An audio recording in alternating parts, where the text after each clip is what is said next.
오늘은 마음을 든든히 세우라, 그런 주제로 말씀을 증거합니다. 행복은 마음의 문제지요. 외부의 조건에서 행복이 오는 것은 전혀 아닙니다. 적극적 사고방식이라는 유명한 책을 쓴 미국의 노만 빈센트 필 박사라고 목사님입니다. 이분은 강의를 하기 위해서 열차 여행 중에 있었습니다. 옆좌석에 어떤 중년 부부가 탔는데 그 부인이 계속하여 불평을 늘어놓았습니다. 좌석이 불편하다느니, 시트가 더럽다느니, 주변이 지저분하다느니 계속 불평을 하는 거예요. 근데 얼마 후에 이 목사님과 그들 부부가 통성명을 하게 됐습니다. 그쪽 남자가 말합니다. 저는 변호사이고 제 아내는 제조업자입니다, 그랬어요. 그래서 목사님이 물었어요. 무슨 제조업을 하십니까? 그랬더니 불평 제조업을 합니다. 이런 사람은 결코 행복할 수가 없지요. 어느 여대생 이야기입니다. 이 여대생은 한쪽 다리가 조금 짧아요. 그래서 멀리 걷거나 언덕으로 올라가는 힘들어. 그래서 목발을 짚고 다녀요. 그런데 학교가 산중턱에 있으면 더 힘들고 계단도 많아서 더 힘들어요. 옆에 가던 학생이 그 학생에게 물었습니다. 많이 힘들지? 그래서 뭐 힘든 거 없어, 그랬어요. 근데 그 목발을 집은 학생은 아주 방글방글 웃으면서 늘 보면 마음이 즐거워 보여. 그래서 물었어요, 다시. 그런데 어떻게 그렇게 너의 표정은 밝고 즐거울 수가 있니? 그렇게 물었더니 나는 다리는 장애이지만 마음은 건강하니까 마음이 즐겁지, 그랬어요. 언제부터 다리를 다쳤니? 그랬더니 이 학생 하는 말이 어려서 태어날 때부터 소아마비였다는 거예요. 불행하게 지금까지 20대 청년으로 살아왔지만은 그는 마음이 건강해서 이 장애는 아무것도 아니었죠. 능히 극복할 수가 있었던 것이죠. 우리들 주변에 보면 몸은 건강한데 마음이 장애인 사람이 있고, 몸은 장애인데 마음이 건강한 사람이 있습니다. 몸이 장애라도 마음이 건강한 사람은 행복한 사람이고, 몸은 건강해도 마음이 장애인 사람은 불행하죠. 우리 영도 마찬가지입니다. 외적인 조건을 다 갖추고 있고 몸도 건강한데 영혼이 병든 사람이 있습니다. 이런 사람은 늘 불평과 불만과 원망으로 가득합니다. 그런데 몸이 약하고 가진 것이 없어도 영혼이 건강한 사람은 늘 감사하고 즐거워하고 주님을 찬양합니다. 오늘 우리는 몸도 건강하고 마음도 건강하고 몸도 건강하고 영혼도 건강한 그런 사람들이 되어야 되죠. 자, 오늘 유다서를 통해 주신 말씀인데, 자신을 든든히 세워라, 자신을 든든히 세워라, 그런 주제입니다. 첫 번째 주제, 믿음 위에 자신을 든든하게 건축해야 됩니다. 20절입니다. 사랑하는 자들아, 너희는 너희의 지극히 거룩한 믿음 위에 자신을 세워라. 유다서는 영지주의자들과 맞서 싸우던 초대교회 모습이에요. 영지주의는 유대교 전통보다는 힐랍의 사상의 관점에서 기독교를 이해하려는 집단들이었죠. 그들은 영과 정신은 선하고 육과 물질은 악하다라는 아주 극단적 이원론을 가지고 있었죠. 구약의 창조주는 이 만물을 만든 저급한 신으로 그렇게 봤고요. 그래서 그들은 구약과 신약의 단절성을 강력하게, 너무 과도하게 주장을 했습니다. 예수 그리스도의 신성에 타격을 줄 만큼 신성을 너무 확대하고 강하게 강조했어요. 그러니까 예수님의 육으로 오신 것을 거부해요. 그들은 예수님은 신적인 존재다. 그럼 이 땅에 육으로 오셨던 그 모습은 뭐냐? 그건 육으로 오신 것이 아니고 이적의 예수의 환영일 뿐이다. 이거 가연설입니다. 기독론을 가현설로 이들은 이해를 했죠. 이 영지주의를 그노시스미즘이라고 그러는데, 영지주의는 통일과 통일된 교리가 그 당시 사실은 없었어요. 지역과 시대마다 조금씩 달라요. 그래서 초대교회가 이 영지주의와 맞서서 싸운다는 것은 굉장히 어려운 일이었죠. 오늘 우리가 코로나19와 싸우는 것만큼 힘들었어요. 영지주의에서 나온 또 다른 이단들, 학파들이 있었는데 에비온파, 마르시온파, 몬타누스파, 가연설파 많았습니다. 그 영지주의 중에도. 이런 시대에 초대교회는 아직 성경은 완성되지 않았고 오늘과 같은 체계적인 기독교 교리가 없었어요. 이래서 교회들마다 미혹을 당하고 많은 혼란들이 있었습니다. 이때 예수님의 동생이며 초대교회 지도자였던 유다가 서신을 써서 이제 그들 시대의 안정을 꾀하고 믿음을 바로 세워라, 자신을 든든히 세워라고 한 책이 유다서입니다. 한 장으로 되어 있지만 아주 주옥 같은 내용들이 많이 담겨져 있습니다. 오늘 우리도 믿음을 튼튼히 세워야 됩니다. 믿음에는 세 가지 요소가 있어요. 첫째 지식, 두 번째 동의, 세 번째 신뢰. 이 세 가지 요소가 잘 균형을 이루어야 되죠. 세 가지 요소에 근거한 신앙이라면 이 신앙은 아주 튼튼한 신앙입니다. 이런 신앙을 건축해야 된다 이 말입니다. 그렇다면 이 세 가지 요소를 살펴보면 기독교에서 말하는 믿음이란 성부와 성자와 성령의 삼위 하나님의 존재를 믿는 거고요, 그분들의 사역을 믿는 것이고요, 그리고 그분들이 말씀하신 책 성경을 믿는 거죠. 하나님에 대한 신앙을 잘 정리해 놓은 내용이 우리가 고백하는 꼬레도 신앙 고백 사도신경입니다. 이 신조에 근거하여 우리는 신앙생활을 잘 해야 되고, 여기에 근거하여 신앙을 믿음을 세워야죠. 지식에 근거한 신앙입니다. 하나님 창조, 성경에 대한 지식, 성자에 대한 구속에 대한 사역, 그리고 성령과 구원에 대한 지식, 이런 것들이 다 성경에 있는데 이것을 우리가 인식해야 돼요. 이 지식이 없는 신앙은 무너집니다. 확고한 이론이 없는 신앙은 사상누각이에요. 성경은 완전 무오성과 절대 무오성에 근거합니다. 1.1획도 틀림이 없는 말씀이죠. 이 말씀을 잘 알아야 돼요. 잘 들어야 돼요. 잘 지켜야 돼요. 두 번째는 죄에 빠진 인류를 구원하시는 사역에 대한 동의입니다. 예수님이 우리를 구원하게 오셨습니다. 십자가를 지셨습니다. 죽으셨습니다. 3일 만에 살아나셨습니다. 그가 찔림으로 우리의 허물을 하며 그가 상함으로 우리의 죄악을 인함이라. 그가 죽음으로 우리가 구원받고 그가 채찍에 맞음으로 우리가 나음을 얻었다. 그리고 구원받고 부활하여 영생을 얻는다. 동의해야 돼요. 부정하면 안 돼요. 반대하면 안 돼요. 100% 동의해야 돼요. 거기에 믿음이 성립이 됩니다. 세 번째는 하나님의 하시는 일에 대한 확실한 신뢰가 전제되어야 됩니다. 하나님의 하시는 일을 의심하면 안 돼요. 무조건 믿어요. 무조건 아멘.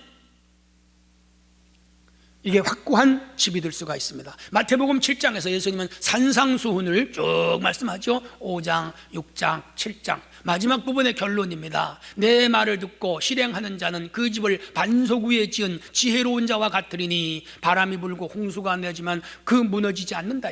왜? 기초를 말씀 위에 두었기 때문에. 그런데 내 말을 듣고 실천하지 않는 자는 그 집을 모래 위에 짓는 어리석은 자와 같으리니 바람이 불고 홍수가 나니 무너져 그 무너짐이 심하니라. 하나님의 말씀에 기초하지 않아서 그런 거예요. 여기 모래는 세상 마귀 사탄의 이론입니다. 반석은 예수 그리스도입니다. 현대인들은 물질 문명 위에 집을 짓죠. 이 건강한 집이 아닙니다. 어떤 사람은 도덕 위에 집을 짓고 윤리 위에 집을 짓죠. 세상 문화나 그 시대의 사상이나 어떠한 이념 위에 집을 짓죠. 그 집은 무너집니다. 물질 만능 세속주 위에 집을 짓는 자들이 있습니다. 오래가지 못합니다. 예수 그리스도 위에 집을 지어야 됩니다. 완전한 집입니다. 영원한 집입니다. 어떤 상황에도 흔들리지 않는 집입니다. 이 집은 우리 하나님께서 영원히 붙잡아 주시는 집입니다. 일본 동경 대지진 때 무너지지 않은 딱 하나가 있었다 그래요. 이 집은 미국 사람 라이트라는 사람이 설계한 집인데 대지진에도 무너지지 않도록 이 설계를 했고 기초를 탄탄하게 하여 집을 지었는데 그 큰 지진에 모든 집이 다 무너져도 이 집은 무너지질 않았습니다. 이 집을 공사할 때 사람들이 너무 비싸다고 엄청나게 돈이 많이 들어갔다고 막 비판을 했는데 큰 지진 앞에 무너지지 않는 것을 보면서 그 집의 진가가 드러났죠. 신앙이란 기초공사가 튼튼히 된 집과 같아서 우리가 하나님 말씀에 튼튼하게 기초를 세우고 우리 인생의 집을 지으면, 우리의 믿음을 집을 지으면 어떤 역경과 위험이 와도 무너지지 않습니다. 사랑하는 성도 여러분, 개인이나 가정이나 혹은 국가나 우리 교회도 마찬가지입니다. 반석 위에 집을 지어야 됩니다. 튼튼하게 지어야 됩니다. 반석은 그리스도입니다. 우리 그리스도의 안전한 집을 지어서 영원히 흔들리지 않는, 영원히 무너지지 않는 그런 집들을 세워가는 우리 성도들이 되어질 수 있기를 주님의 이름으로 축원합니다. 두 번째 주제입니다. 진실 위에 자신을 건축해야 됩니다. 20절입니다. 거룩한 믿음 위에 자신을 세우라 그랬습니다. 여기서 거룩은 진실, 정직, 솔직함과 같은 개념이지요. 진실은 마음에 거짓이 없는 상태, 우리가 잘 아는 겁니다. 진실과 비슷한 개념이 있죠. 정직 혹은 솔직함이죠. 이 정직은 거짓이나 꾸밈이 없는 것을 말하지요. 진실과 정직은 개인적인 개념이죠. 그런데 또 다른 용어 중에 공의, 정의, 공정, 이런 건 사회적 개념이죠. 큰 틀에서는 진실입니다. 우리 인간 세상은 진실, 정직, 솔직함보다는 거짓과 위선이 많지요. 속임, 사기, 공갈, 모함, 불의, 부정함, 이런 것들이 뭐 세상에 비일비재하죠. 매일 텔레비에 나오는 것들이 이런 것들이잖아요. 사회면을 가득 채우는 신문의 뉴스들은 이런 거짓이죠. 근데 그런 사람들이 잠시 잘 사는 것 같아요. 오래 못 가요. 성경은 거짓을 악이라고 합니다. 하나님은 거짓을 미워합니다. 그래서 십계명에도 거짓말하지 말아라 그랬습니다. 진실의 반대 개념이죠. 이 본디 거짓은 사탄으로부터 왔습니다. 마귀로부터 왔습니다. 악마로부터 왔죠. 그래서 예수님은 이 사탄을 거짓의 아비라고 그랬죠. 이는 그가 거짓말쟁이요 거짓의 아비가 되었음이라. 바리새인과 유대 지도자들을 너희 아버지는 사탄이다, 악마다 그랬습니다. 요한복음 8장 44절. 아이러니하게도 그 당시 하나님 말씀을 가장 잘 지키는 율법 학자들, 종교 지도자들이 예수님은 그들을 향하여 너희 아비가 사탄이라 그랬습니다. 오늘 우리가 혹시 사탄을 아비로 모시고 살지 않은가 돌아봐야 되죠. 종교인의 탈을 쓰고 거짓을 실행하면서 살았죠. 우상 숭배하며 살았죠. 참된 선지자들을 죽였죠. 이사야도 죽이고 스가랴도 죽이고 세례요한도 죽이고 하나님 아들 예수님도 죽였죠. 정당한 이유 없이 자신들의 이해 득실에 따라 이익이 안 되니까, 해가 된다고 생각하니까 죽였죠. 그들은 진실하지 않았습니다. 그들은 정직하지 않았습니다. 우리 하나님은 진실한 영이고 우리 성자는 진실한 분이고 우리 성령도 진실한 영이죠. 하나님이 하신 일 가운데 진실하지 않은 일은 하나도 없죠. 하나님의 성품은 악이 0.0111%도 없습니다. 하나님 말씀하십니다. 내가 거룩하니 너희도 거룩하라. 베드로전서 1장 16절에 그는 반석이시니 그가 하신 일이 완전하고 그의 모든 길이 정의롭고 진실하고 거짓이 없으신 하나님이시니 공의로우시고 바르시도다. 신명기 32장 4절. 우리 예수님 말씀하실 때마다 내가 진실로 진실로 너희에게 이르노니, 이런 수식어가 사복음서에 가득합니다. 우리 예수님은 죄가 없습니다. 누구에게도 사과하신 적이 없습니다. 잘못한 일이 없기 때문입니다. 완전한 분입니다. 우리 성령님도 거룩한 영이고 진실한 영입니다. 성령님은 불의나 부정직한 것을 행한 적이 없습니다. 오직 선한 영이며 진실한 영 해서 오늘 우리가 진실해야 됩니다. 한 청년이 목사님께 물었습니다. 목사님, 어떻게 사는 것이 믿음으로 사는 것인지요? 신학적으로 복잡하게, 교리적으로 복잡하게 말씀하지 마시고 간단 명료하게 저에게 어떻게 사는 것이 믿음으로 사는 것인지 말씀해 주세요. 그렇게 질문을 했습니다. 목사님이 한마디로 말하면 정직하고 진실하게 사는 것일세. 어떠한 경우에도 진실하고 정직하면 하나님을 보게 되네. 맞아요. 예수님은 산상수훈 중에 팔복이 나오는데 마음이 청결한 자는 복이 있나니 저가 하나님을 볼 것이며, 여기 청결이 진실입니다. 우리 이 시간 자신을 돌아보십시다. 자신은 과연 정직한가? 과연 자기는 진실한가? 솔직한가? 나에게는 거짓이 없는가? 우리 자신을 돌아보십시다. 부끄럽게도 아직 제 마음속에는 100% 진실하다고 말하기는 어렵습니다.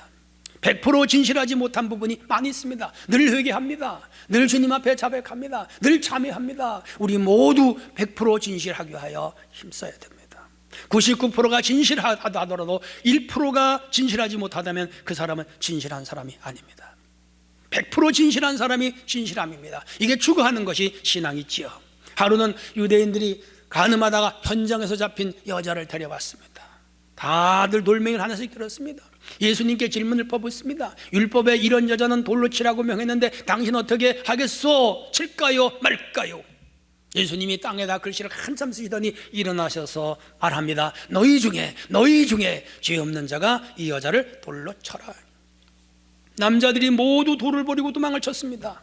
이 사건이 주는 교훈이 무엇입니까? 정직하고 진실한 의인은 세상에 단 한 명도 없다는 것을 깨닫게 하는 거지요. 그래서 예수님이 우리를 위하여 십자가에 죽었습니다. 진실한 자가 없고 다 그 집과 불의한 자들인데 그 몸으로는 그 마음으로는 그 영으로는 구원을 받을 수 없어서 우리의 죄를 해결하기 위하여 십자가에 죽어 대속의 제물, 속량의 제물, 속죄의 제물이 되신 거지요. 고로 오늘 우리의 의로 진실하지 못하고 우리의 의로 거룩하지 못하고 우리의 의로 완전하지 못하지만 의로우신 예수 그리스도를 믿고 마음에 영접하면 그의 의가 우리에게 건너와서 우리 죄를 사하시고 우리 죄를 덮어주셔서 우리는 의로운 자가 될 수가 있지요.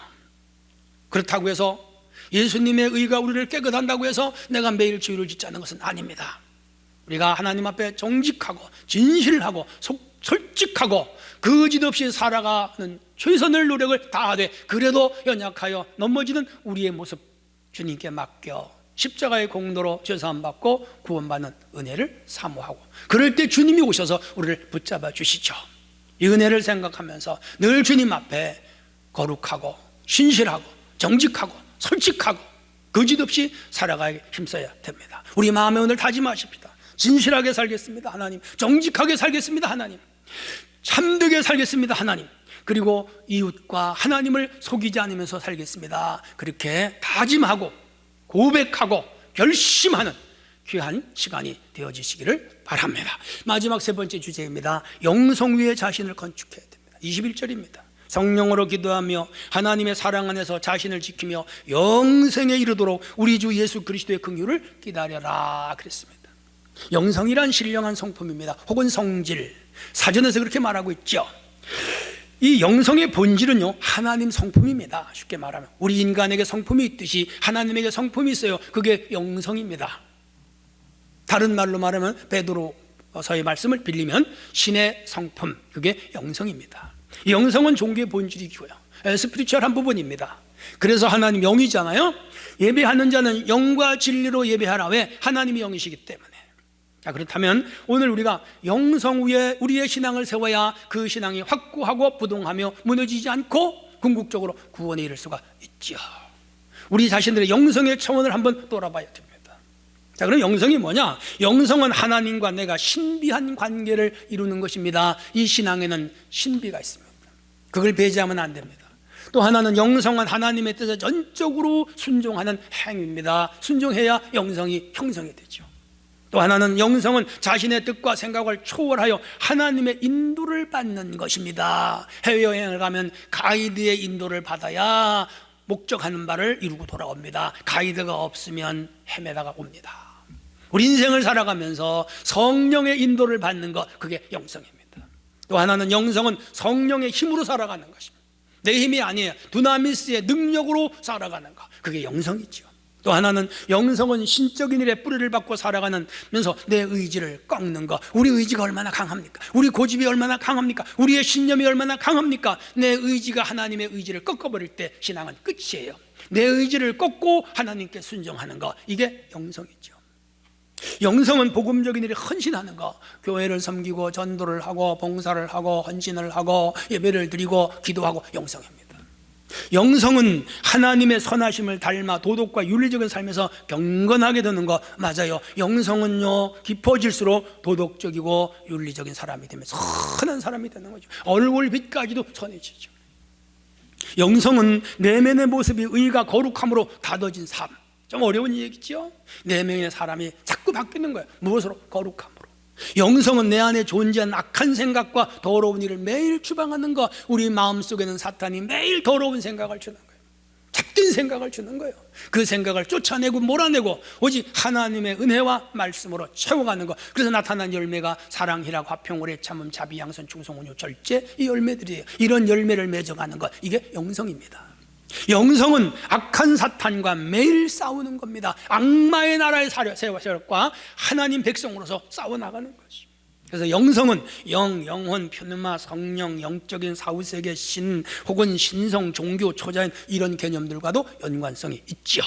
초월적 영역에 해당하는 4차원 세관의 사건이기도 하며 동시에 자신의 인격에서 이루어지는 부분이기도 하지요. 정신적 차원이 영성 아닙니다. 이념적 차원도 영성은 아닙니다. 정치적 차원도 영성은 아닙니다. 영혼의 문제입니다. 인간의 근본적인 문제를 다루는 것이 영성이지요. 우리는 영성을 깊이 생각하고 자기의 영성을 돌아봐야 됩니다. 그리고 그 영이 건강하게 세워야 됩니다. 그래서 사도 요한은 영혼이 잘됨같이 범사에 잘되고 강건하기를 간구하노라. 1차가 영성입니다. 영혼은 영성, 이 영성 위에 나 자신을 세워야 됩니다. 게리 토마스라는 영성신학자, 유명한 사람입니다. 영성에 대해서는 9가지를 주장한 바가 있지요. 자연주의, 감각주의, 전통주의, 금욕주의, 행동주의, 박애주의, 열정주의, 묵상주의, 지성주의, 이런 것들입니다. 이거 하나하나 디테일하게 들어가면 굉장히 깊어요. 리차드 포스터라고 하는 현대 가장 유명한 세계적인 영성학자가 있죠. 이분은 6가지 전통을 주장했습니다. 첫째가 묵상이에요. 매일 말씀을 묵상하는 거죠. 제가 아침마다 일부 성도들에게 큐티 본문과 함께 간략한 요약을 드립니다. 그 말씀을 읽고 하루 묵상하는 거, 여기 영성이 형성됩니다. 두 번째는 믿음과 행함의 일치입니다. 믿으면 행하고 행하면 믿어야 됩니다. 이게 일치되지 않으면 이제 영성이 아닙니다. 또 하나는 영적 은사 체험, 지식연사, 지연사, 가르천사, 병우천사, 능력행함, 영들분별, 방언통변, 예언과 같은 이런 이 은사를 체험하는 것도 영성이 형성되는 하나의 과정입니다.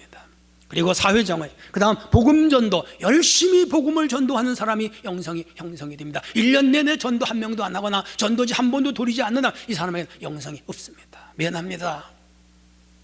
사실이에요. 그리고 삶으로 하나님을 경험해야 됩니다. 우리 육체가 건강해야 됩니다. 정신도 건강해야 됩니다. 근데 무엇보다도 영이 건강해야 됩니다.